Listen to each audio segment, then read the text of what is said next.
Okay, welcome everybody to CSRH seminar series. Thanks for being here today. I'd like to start by acknowledging the traditional custodians of the land where we meet today. Today I'm on Gadigal country. I'd like to acknowledge elders past, present and emerging and any other Aboriginal and Torres Strait Islander people here today. So today we're very fortunate to have Kate Marston from the University of Cardiff. Dr. Kate Marston, my apologies. Their research sets out to foster creative, curious and imaginative ways of attending to how gender and sexuality comes to matter in young people's everyday digitally networked lives. Kate, I'll let you introduce yourself a little more and then kick off with your presentation. Thank you. Okay, thank you. Thank you, Giselle. And yeah, thank you to Claire and everyone at the Vitalities Lab for kind of inviting me and facilitating my participation today. So yeah, my name is Kate and I'm currently a postdoctoral research fellow at Cardiff University in Wales. And yeah, I'm here to share some work based on my PhD research that looks at contemporary digitally networked girlhood.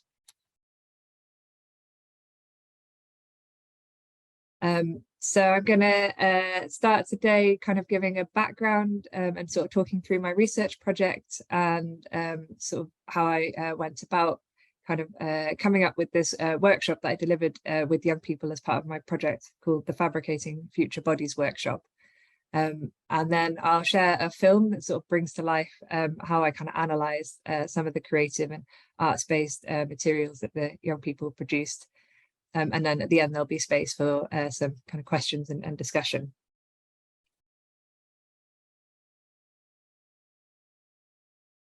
So in my thesis, I explored how digital technologies such as social media, mobile communication and gaming platforms are shaping young people's sexual cultures.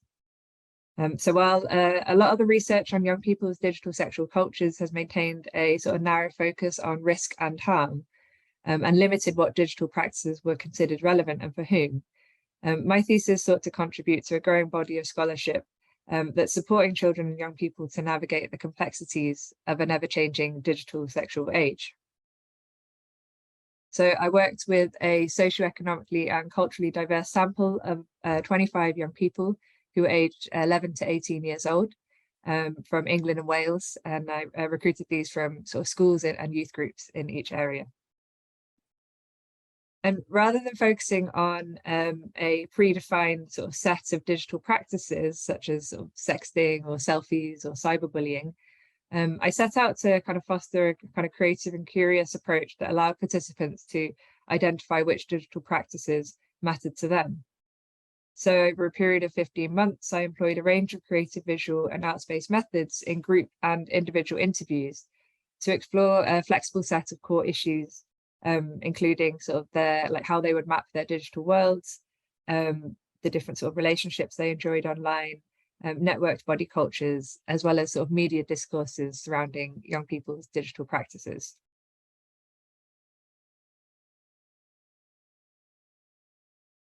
And given that a kind of large majority of the participants in my study were girls aged 11 to 13 years old, one of the key threads that ran throughout my findings was related to contemporary digital girlhood. So the title of my presentation is inspired by and builds upon Anita Harris's 2004 work, Future Girl, which explored how girls had been positioned as the primary benefactors of late modern globalized and deindustrialized societies and bear the weight of adult anxieties and hopes about the future. So Harris argued that this new interest in sort of seeing and hearing from girls and young women was not just celebratory, but also regulatory. And this analysis continues to bear relevance in the increasingly digitally networked lives of girls today. So this where kind of digital platforms have been kind of creating kind of increasing visibility and also placing kind of competing and contradictory demands upon girls' bodies. So feminist scholars have observed how girls and young women are regulated by certain feeling rules online that demand a relentless positive mental attitude and happiness. Amy Shield Dobson demonstrates how girls and young women are invited and sometimes culturally required to participate in self and body exposure online, that gestures towards agency, but at the same time, this visibility is also subject to harsh judgment and critique as sort of attention-seeking or self-exploitative. Numerous studies have documented the gendered and sexualized harassment and abuse that girls and young women face online, with social media and gaming platforms found to be sites of unprecedented hostility. Despite this hostility, social media and mobile communication has also been picked up in powerful ways by girls to foster feminist solidarity and activism that speaks back to intersectional gender inequalities.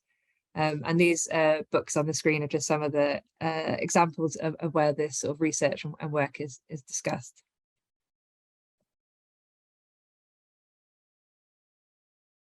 So in order to engage with the kind of complexities and ambivalences of young people's digital sexualities, in my projects, I took inspiration from feminist, post-human and new materialist concepts, such as assemblage, affects, phallogocentrism and feminist figurations. And I found that these conceptual tools kind of enable us to perform a double kind of function where we can critically trace dominant discourses and normative articulations of gender and sexuality, as well as activate different ways of seeing and relating to young people's digital sexual cultures. So my study did find that the girl participants were subject to invasive negative commentary and body shaming abuse online that perpetually sort of scrutinized and fixed their bodies as objects of sexual stimulation for men. And girls across all of my kind of fieldwork sites in England and Wales expressed the reluctance to share images of themselves online because of the hate and the abuse that girls receive. However, I also look to illuminate sort of cracks and ruptures in these sort of heteronormative and phallogocentric power relations by embracing the affirmative force of feminist figurations in my study. So feminist figurations offer an alternative, affirmative feminist subjectivity articulated in the figurative form that points to ways out of sort of these hegemonic, heteronormative and phallogocentric codings of gender and sexuality. They have a long history in feminist and queer and trans thought. So this can be seen in the feminist reconfiguration of women's bodies as sites of sort of suppressed ontological wisdom in the kind of sort of 70s and 80s. It's also kind of evident in kind of queer and trans scholars who embrace the monster and kind of queer monstrosity as a figure of kind of creative queer embodiment. And in my thesis, I was particularly inspired by Donna Haraway's work. So she draws on feminist speculative fiction to kind of posit affirmative and empowering feminist figurations and address the ever-shifting terrain of our technological, political, economic, environmental, and social landscape. So she encourages other feminist scholars to work with speculative fabulation to imagine alternatives to the mundane fiction of nature culture, human more than human, and male-female binaries. So departing on a focus on kind of female morphology and earlier feminist thought, Haraway famously proposed a cyborg creature, simultaneously animal and machine, as a new figuration for feminist subjectivity in a world that is ambiguously natural and crafted. And the cyborg is one of a whole kinship system of feminist figurations in Haraway's work that seeks to kind of address our entanglement with the more than human world. So these figurations, they challenge the separation of reason from imagination by creatively expressing an imagined elsewhere in ways that critique and urge us to rethink the here and now situation. So inspired by Haraway's work, I sought to engage in promiscuous and speculative modes of thinking throughout my research that kind of unsettled the familiar pricktails that thrust young people towards kind of heteronormative future imaginaries.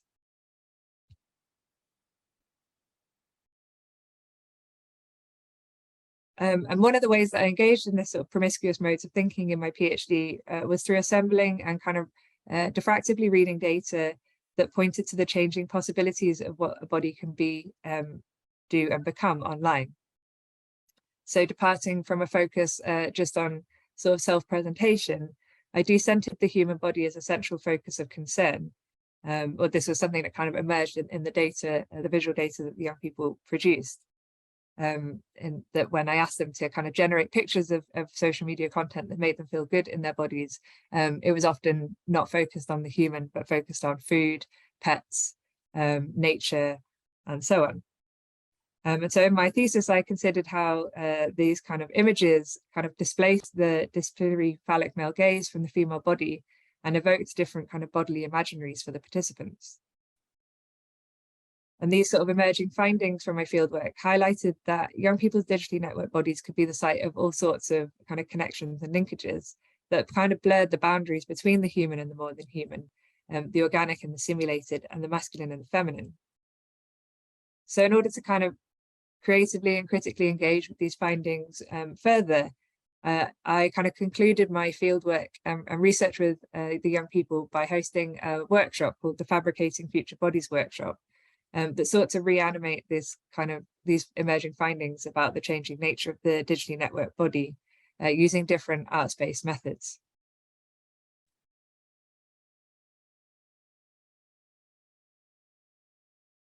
So a number of scholars have embraced this idea of reanimating data as a way of safely and ethically communicating the complexity of children and young people's lives in a way that might move to kind of affect and others and kind of engage them with young people's experiences and feelings in new ways. So I was particularly inspired by Professor E.J. Reynolds' work, who was my PhD supervisor, on the making and mattering of data and artifacts. And I drew on this to design the Fabricating Future Bodies in the hope that it would enable young people from one of my fieldwork schools to craft objects and texts that might carry their experiences and feelings about the digitally networked body into new spaces. So I kind of, this sort of 3-hour workshop embraced the generative affective qualities of speculative fiction, cut-up poetry and textile arts to reimagine what bodies might be, do and become in the future. And then these sort of arts-based objects that the young people produce were shared with their wider school community as part of Safer Internet Day. So Safer Internet Day is a UK-based awareness raising event that offers schools, typically offers schools a suite of kind of lesson plans and assemblies and posters and scripts that are intended to promote the safe and responsible use of technology for young people. And while it offers a really valuable space to kind of talk about young people's digital practices, these interventions have been critiqued for focusing too much on young people as kind of individual rational agents with kind of clear decision making regarding the safe and responsible use of technology. It often fails to engage with the wider sort of gender and sexual norms that are shaping young people's digital practices. And yet it's often very sort of scripted and kind of defined by adults. So delivering the workshop in connection with Safer Internet Day was an opportunity to kind of intervene into these scripts and invite sort of more spontaneity, creativity and active embodied learning into kind of online safeguarding education.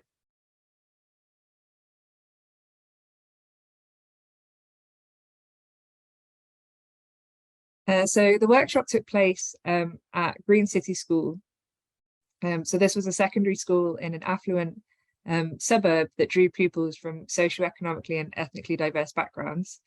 And I'd been working there for about 6 months over the course of my PhD with 10 young people who were aged 11 to 13 years old. And at the end of the school year, the kind of younger group of these 10 participants expressed an interest in continuing with the research project when they were in their next school year. And so it was agreed that I would return after the summer holidays to co-develop a workshop with them. The older participants didn't wish to continue, but they did gift a sort of digital story about their participation in the research that also got played in the workshop and kind of informed the approach to it. So with this younger group of girl participants, over the course of the fieldwork, they'd often expressed frustration at the bodily regulation that they experienced at school, particularly through practices of gender segregation. So they asserted that it was evil to differentiate between boys and girls sports at the school, noting how Green City School had a physical education policy that required boys to do parkour and girls to do gymnastics. They thought that boys should be allowed to wear skirts, and they questioned why girls' clothes always showed off more of their bodies. And they also highlighted how the uniform policy unfairly impacted religious pupils who weren't allowed to wear skirts. Chiara and Imogen, two of the participants, also noted in their kind of expression of frustration with gender politics at the school, how they were treated differently in online video games because they were girls. So Chiara observed how her brother's friends kept promoting her, demoting her, promoting her, and demoting her on the video game Clash Royale. And the participants were often quite like raucous and energetic in expressing their feelings about the competing and contradictory demands of this whole gender thing. And they punctuate their points by leaping on tables and swinging between chairs.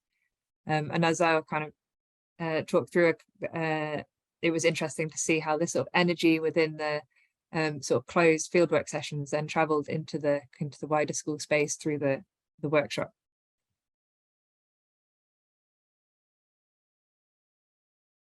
So the workshop was also developed in collaboration with two artists, Bryony Gillard and Elsa Finneran.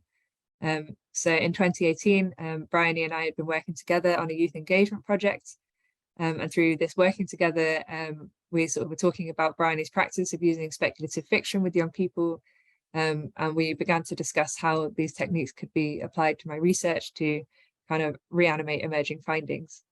And Bryony also introduced me to Elsa, who had a previous kind of arts practice that explored topics like body image and relationships and sexuality education. So inspired by Donna Haraway's refrain that it matters what matters we used to think other matters with, and that it matters what stories we tell other stories with. For each arts-based activity that we kind of devised for this workshop, Elsa, Bryony and I took care to choose materials and texts that picked up on threads from my research and kind of mobilized the politics of matter to ignite imaginative responses. And I sort of explore this in the next few slides as I detail how the workshop unfolded.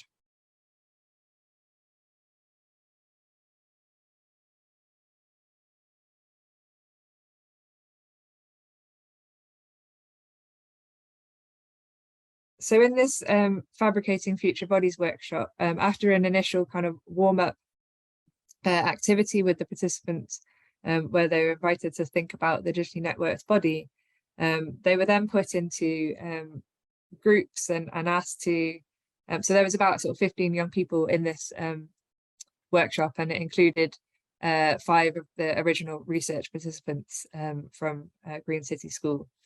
And these young people were put into groups of about 4 young people each and asked to imagine that it was the year 2119 and consider what their bodies will be made of, how they will express their feelings and how they will know what other bodies are feeling.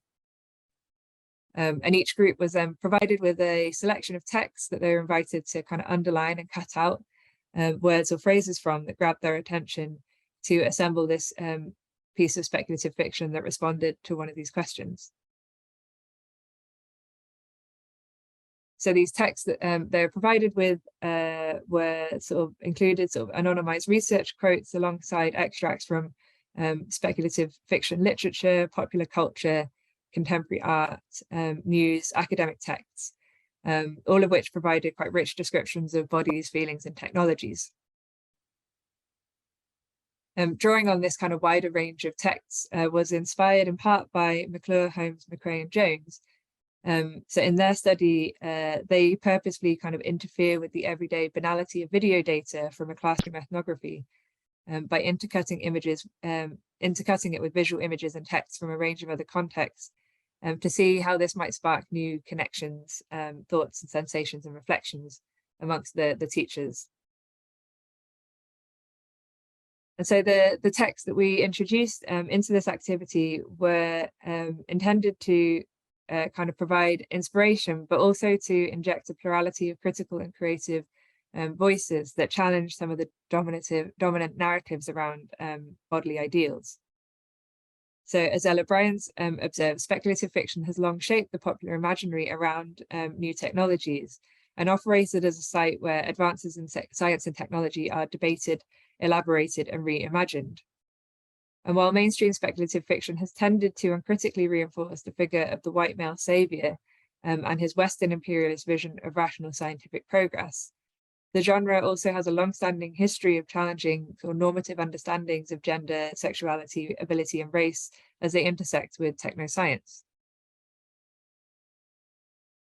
So in the workshop, we were inspired by this tradition and incorporated quotes from authors such as Octavia Butler and Ursula K. Le Guin, as well as contemporary examples of speculative fiction, including lyrics from Janelle Monáe's Dirty Computer album. We also included extracts from Donna Haraway's work, as well as a number of texts that were sort of describing the technologies that the young people had highlighted throughout the course of the study that they were engaging with. And so by employing these range of different texts, we sought to kind of harness the ability of the speculative mode to foreground feminist figurations and disrupt habitual ways of knowing in order to consider the multitude of ways that the body is being recomposed in connection with digital technologies. And also just starting with a range of text prompts provided quite an accessible way into a creative writing task. So within 25 minutes, all of the groups had managed to create their own piece of speculative fiction.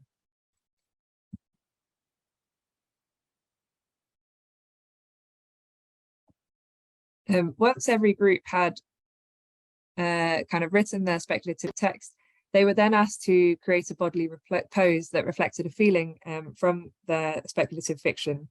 And then a volunteer from each group took up that pose. And by lying on a large sheet of felt, once comfortable, kind of other members of the group drew around the body contour. And these sort of resulting body shapes depicted kind of power poses, exuberance and movement, as well as vulnerability, protectiveness and tension. They were then provided with sort of a range of materials to kind of embellish their future bodies, and much of the remaining workshop was them kind of decorating these bodies. And the materials, again, that we employed were intended to pick up from threads from the research. So things like using fish scale fabrics in reference to the young people's talk around sort of the sea and mermaids and yeah, various things like the ocean, and also using sort of faux animal fur in reference to participants' talks about like pet cultures online and looking at pictures of animals online. And these fabrics were intended to kind of evoke different, kind of be different materials that they could think with in the hope that it might engage the participants' imagination. And so when they kind of came to the room full of these sort of colourful tactile textiles, it was immediately met with the participants sort of draping and swooshing and cloaking these fabrics over themselves, sort of creating new intimacies between their bodies and the fabrics that would form their future body visions. And so after they'd sort of selected the different materials that they wanted to work with, each group sort of set out on the tactile and hands-on process of cutting and sticking fabrics, sort of squeezing paints into swirls across bodies and pressing fabric kind of pens into felt.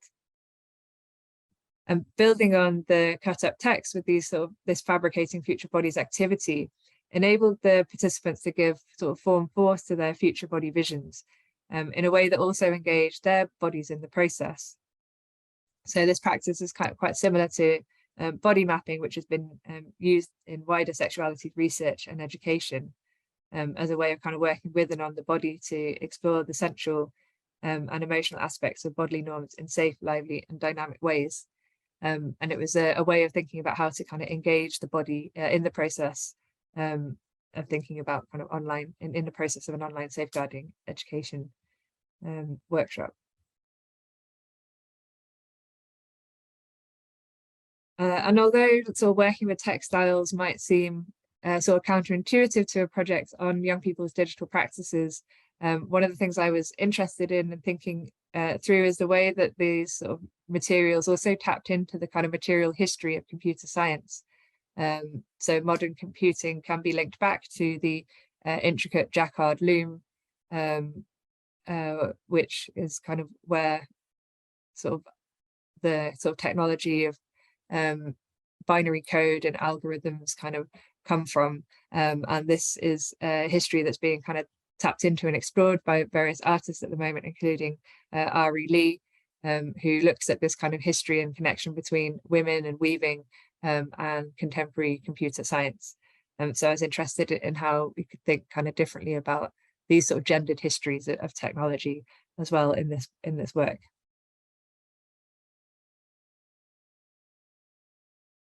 So the resulting kind of objects and materials that the participants created were kind of incredibly kind of striking and moving, and I will just take a minute to kind of read one of the poems that that one group of young people produced, and then what I'm going to do is play a video that sort of brings to life how I made sense of these figures and these poems.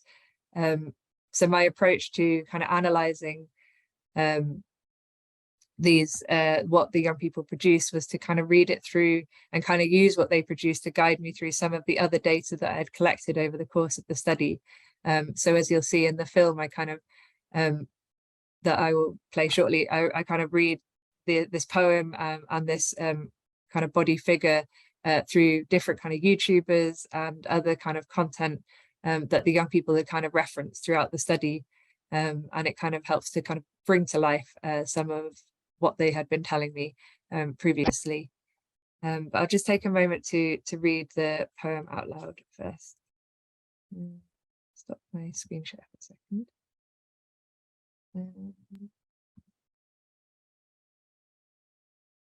Okay, so this poem was called Test Subject 15066. We haven't always been like this. Not quite one thing and not quite the other. Technology is part of our lives, and it has become part of our evolutionary journey. All that you change changes you. You can easily transform yourself. We change between states. We will become something else. Spines curve over laptops and minds hum from blue light. To make robots practical, flaws must be removed. To make robots endearing, flaws must be added. Life is bigger than your programming. My whole life, I felt as though I lived between two states. Now the sun falls. So this quite atmospheric poem was translated into a fabricated figure that I just shared on the screen of a girl pinned down by several hands and chained at the wrists and ankles, which was, yeah, quite a striking image. I will take a second out just to share a video that, yeah, brings to life how I made sense of what the young people have produced. This video is about sort of 14 minutes long, and then there'll be, yeah, an opportunity to kind of have a bit of a discussion about the workshop.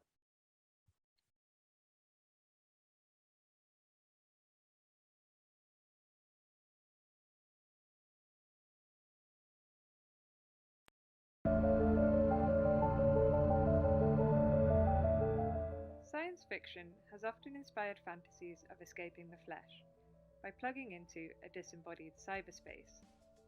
In Mia, Isabella and Chiara's poem, they consider what happens when the inhuman forces of technology are pushed into the very fibres of the human body. The poem references the seeming ease with which you can transform yourself in contemporary social and cultural life, as well as the careful balancing act required between being too flawed or too flawless, too real or too fake.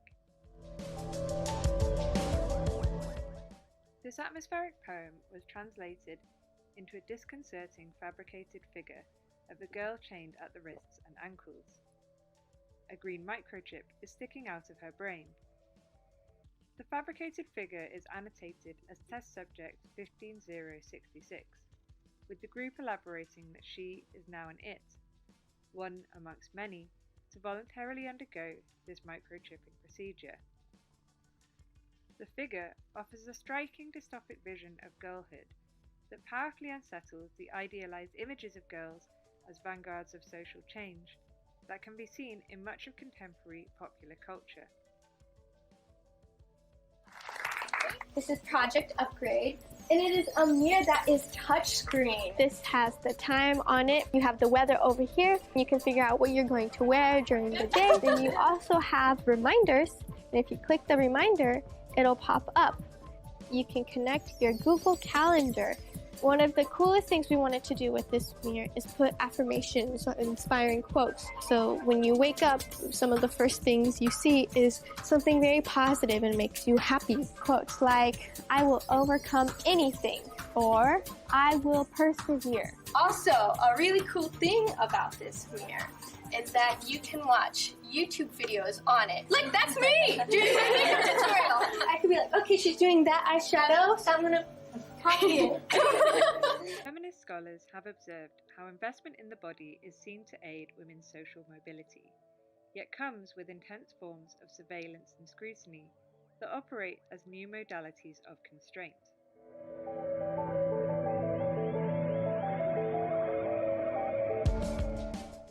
While Mia, Isabella and Chiara stated that the fabricated future girl volunteered to be microchipped, this choice is accompanied by several hands interfering with and seemingly restraining the body.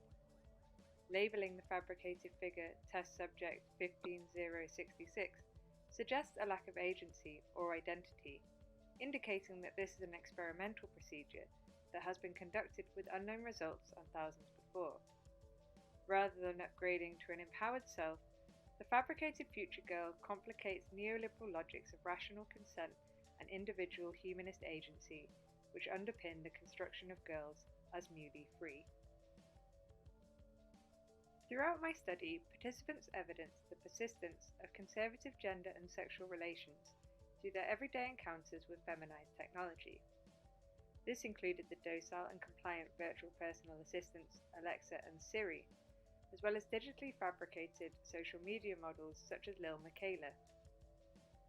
These technologies are part of a long-standing tendency to feminize and eroticize technology at times of unprecedented social mobility for women, which portrays a continued heteropatriarchal desire for control over women's bodies.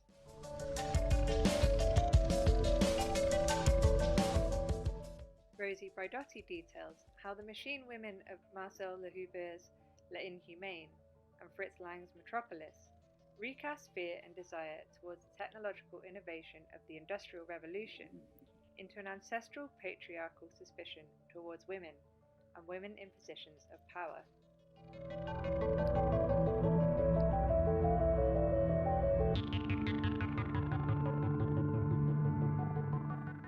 In more contemporary films, such as Alex Garland's Ex Machina, Carol Taylor observes how masculine fantasies of sexual compliance and desire for a beguiling female robot play out alongside fears of the return of the monstrous feminine, the castrating other to the vulnerable human male. Feminized technology attempts to reinscribe traditional ideas of womanhood as compliant, responsive, and endearing, in a manner that risks becoming a new measure of living women, operating like a Turing test in reverse. The preteen girls in my study indicated how they had extended kinship to the virtual personal assistants in their lives, detailing how Siri had told them a love story, or how they'd engaged Alexa in conversations about crushes. In my thesis, I observed how Alexa has been marketed as a kind of digital housewife 2.0, who replaces absent mothers and assists fathers in raising their daughters. Enjoying that? Mum will be pleased. Alexa, add stir-fry vegetables to my shopping list. I've put stir-fry vegetables on your shopping list. I also noted how the distinction between digitally fabricated models and human women on Instagram is increasingly hard to read, as simulated smooth skin becomes a new standard of beauty. Given the presence of digitally fabricated women in participants' lives, it is perhaps unsurprising that Mia, Isabella and Chiara's future vision of girlhood conveys anxiety over the ever-shifting boundary between human and machine.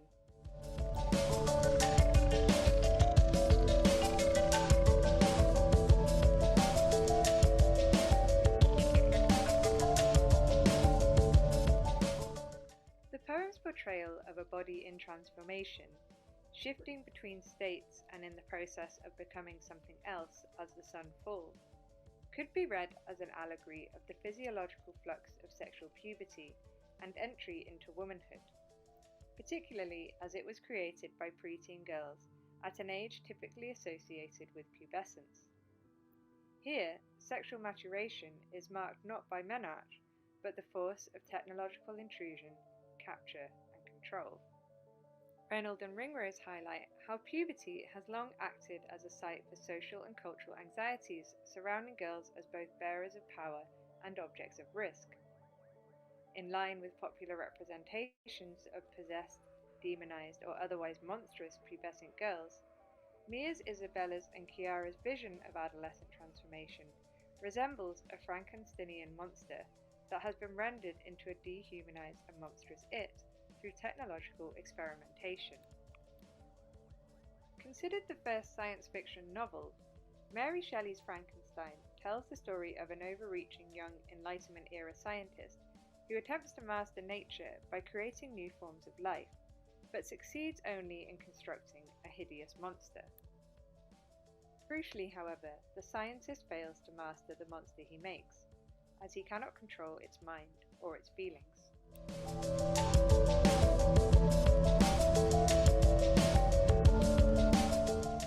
Similar to the monster in Mary Shelley's Frankenstein, the fabricated future girl is granted a voice through the cut-up poem, which questions what it is in the process of becoming and asserts that life is bigger than your programming.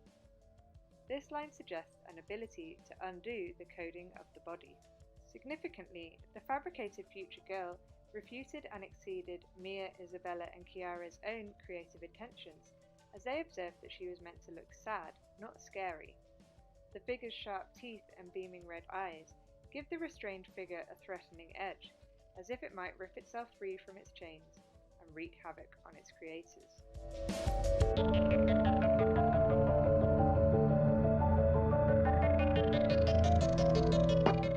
With their dystopian vision of future girlhood, Mia, Isabella, and Chiara stated that they wanted to challenge the presumption that the future will be positive. Earlier fieldwork exchanges indicated that the threat of environmental destruction loomed large in participants' thoughts about the future. This was further highlighted towards the end of the fieldwork, when the girls became involved in the school climate strikes. Inspired by the solitary protest of Swedish schoolgirl Greta Thunberg, millions of children and young people worldwide went on strike from school in 2019 to call attention to the urgency of climate change. We want change! We want change! Stop war! Stop war! Stop war! Stop war! Stop war! While Thunberg's stratospheric rise as a global icon of climate activism has captured the imagination of the world's media and brought renewed attention to the change-making energies of girls, the mainstream reception of Thunberg's activism works to recenter the individual, empowered, white, European middle-class girl as the locus of social change. Media accounts of the Greta Thunberg effect erase rich histories of collective climate action, led by girls and young women outside of Europe, as well as sidestep the colonial, class, race, and gendered politics of climate change. Mainstream effective attachments to Thunberg risk further entrenching the human-focused, Eurocentric, and self-aggrandizing thinking that created environmental precarity in the first place. Yet you all come to us young people for hope. How dare you? You have stolen my dreams and my childhood with your empty words, and yet I'm one of the lucky ones. People are suffering. People are dying. Entire ecosystems are collapsing. We are in the beginning of a mass extinction, and all you can talk about is money and fairy tales of eternal economic growth. Inspired by Dr. Shanila Hodjamulji's analysis of Malala, another world-renowned girl activist, I argue that Thunberg can be explored as an assemblage of positions and effects. For example, it is also significant that Thunberg has attracted the ire of many adult, particularly white male, commentators in gendered and ableist ways.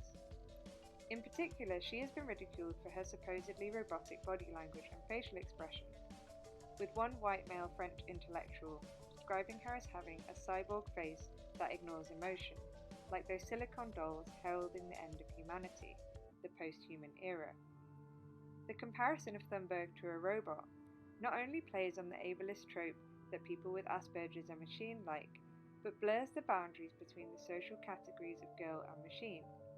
This recalls the long-standing associations made between the female body and the accelerating powers of technology, indicating that the figure of Thunberg unsettles and threatens humanist male-centric forms of being in the world. Thunberg taps into anxieties about the return of the monstrous feminine.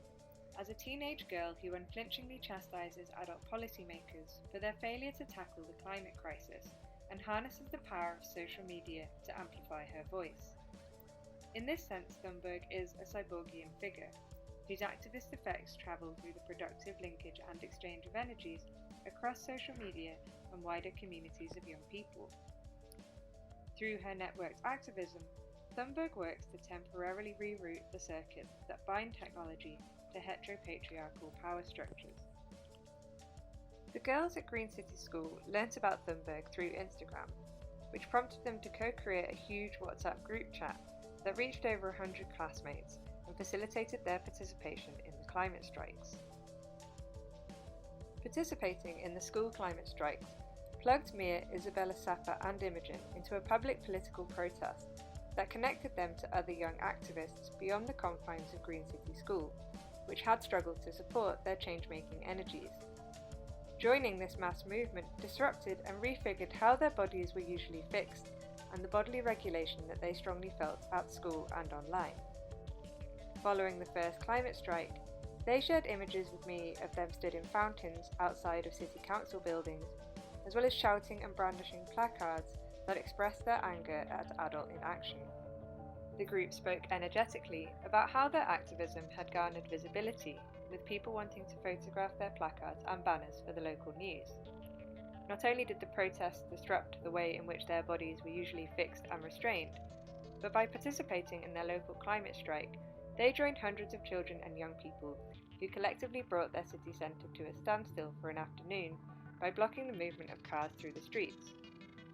In contrast to the inhibition and restraint conveyed in their fabricated figures, through this public political protest, the girls actively impeded the movement of adults.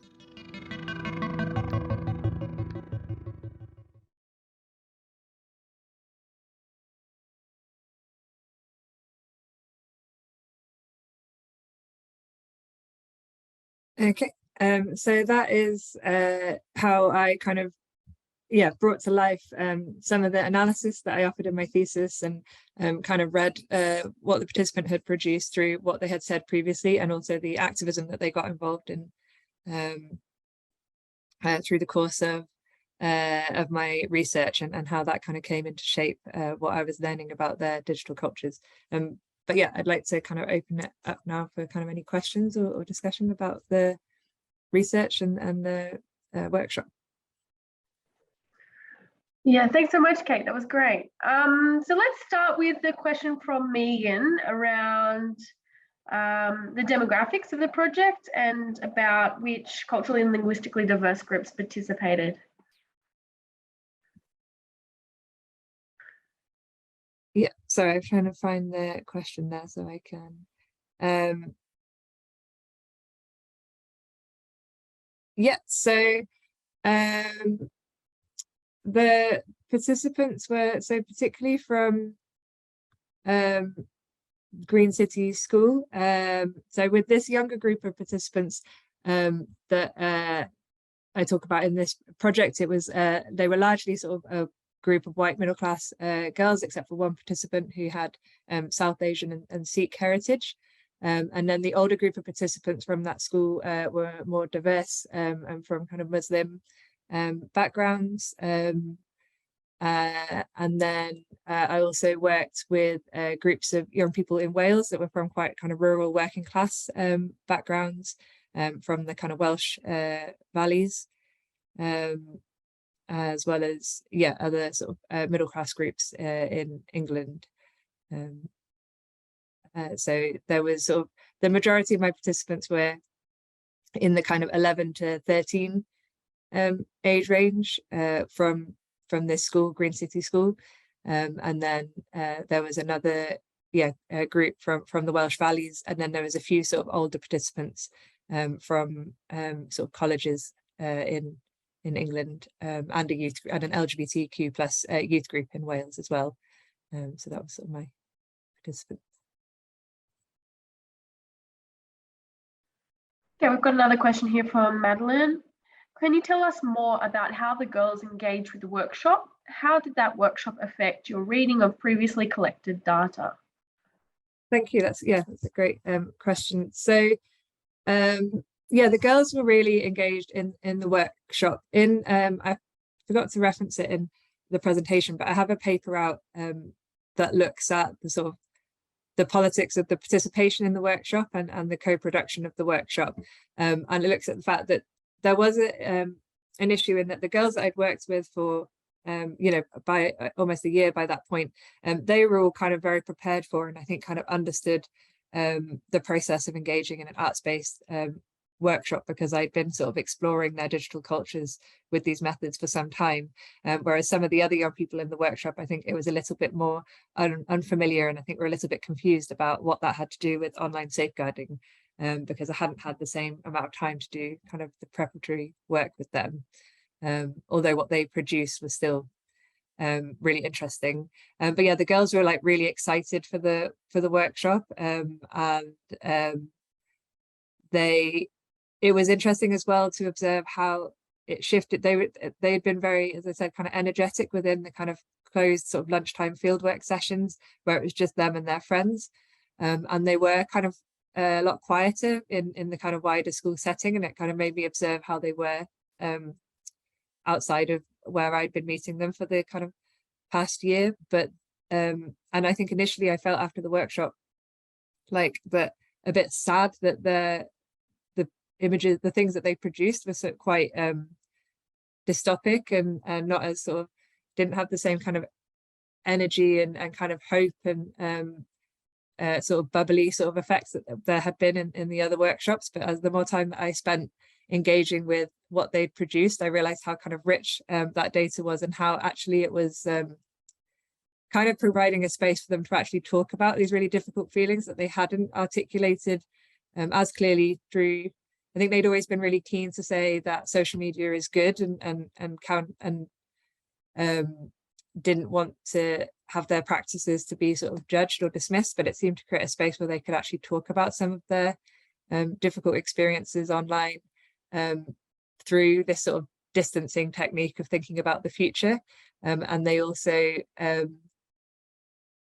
shared, it was quite, they voiced some quite kind of, powerful kind of emotions in a semi-public sort of workshop space that seemed quite different to how these kind of sessions can usually go, where it can be quite difficult to kind of tap into and get into these experiences. I'm just checking the question again.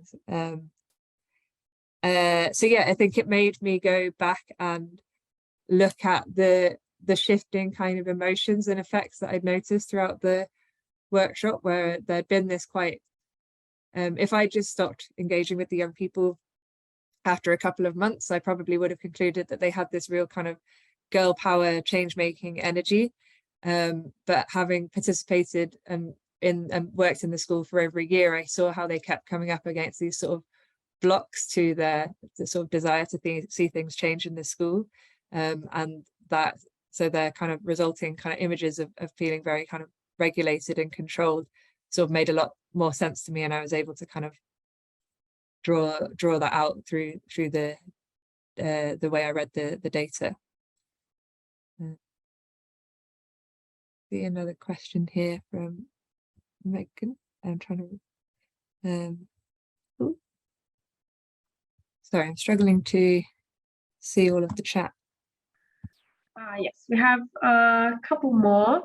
So the question from Megan says, how can we take fantastic initiatives like these and collect diverse views on girlhood, technology and body?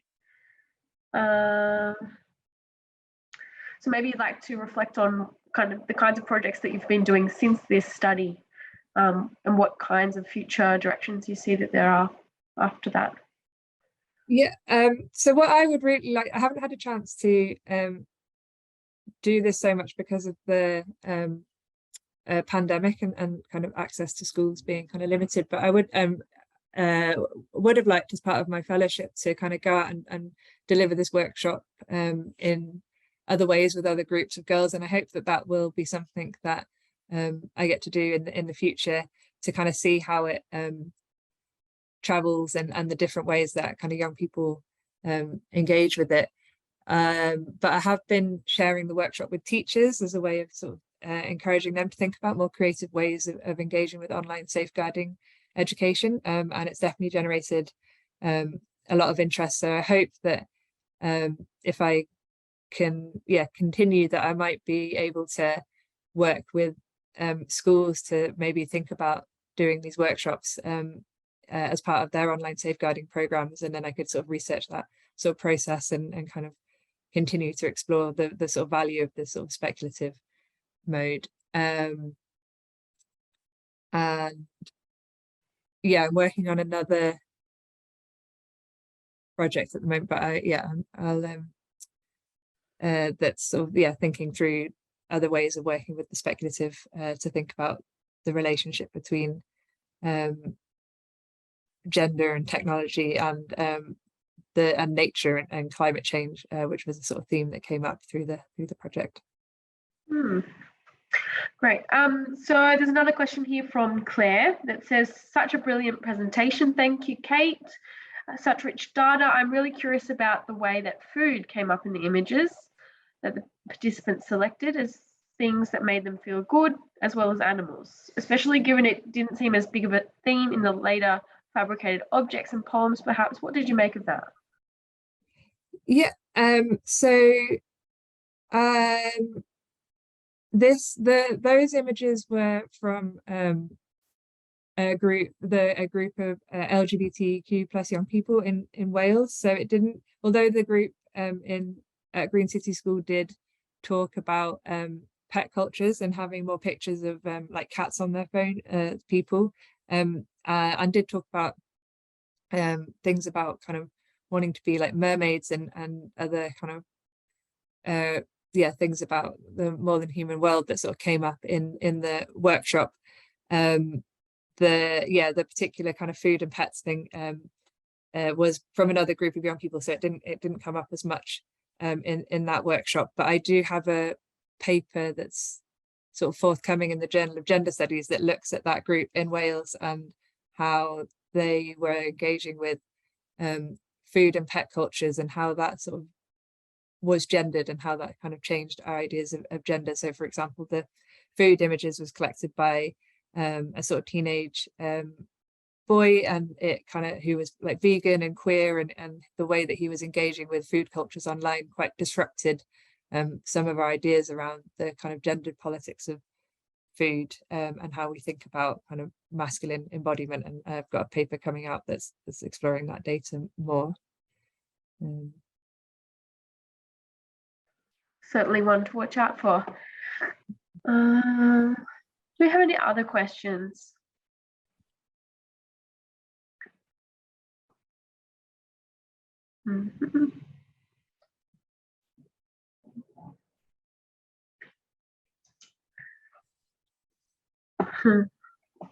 Okay.